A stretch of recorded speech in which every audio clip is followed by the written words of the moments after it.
j'ai repris cette propriété dans les années 90.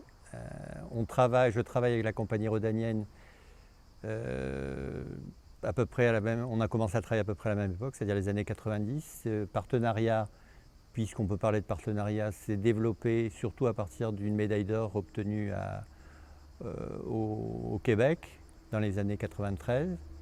Et depuis, bon an mal an, on fait entre 1000 et 1400 hectos d'AOC tous les ans, ensemble. Château des Sources, pourquoi? Parce qu'il y a 3 sources sur le château.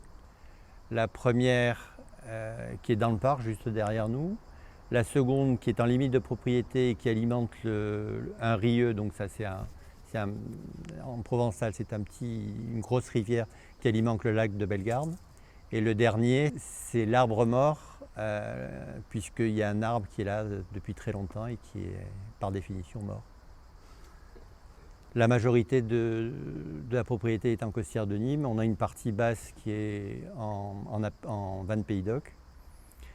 Au niveau de l'encépagement, il est traditionnel de la vallée du Rhône, à savoir Grenache, Syrah, Mourvèdre pour les rouges, et pour les blancs, Roussanne, Marsanne, Vionnier et Grenache blanc, et un peu de Vermentino. La collaboration avec l'œnologue de la compagnie rhodanienne, il commence juste avant vendange. On définit le produit, on voit les possibilités par rapport à la production et à la qualité de la vendange. On élabore un produit, ensuite on l'assemble, on le suit pendant toute l'année et ça nous permet d'avoir une qualité suivie et une satisfaction de la clientèle. En fait, c'est un échange permanent entre les œnologues, la direction et moi-même.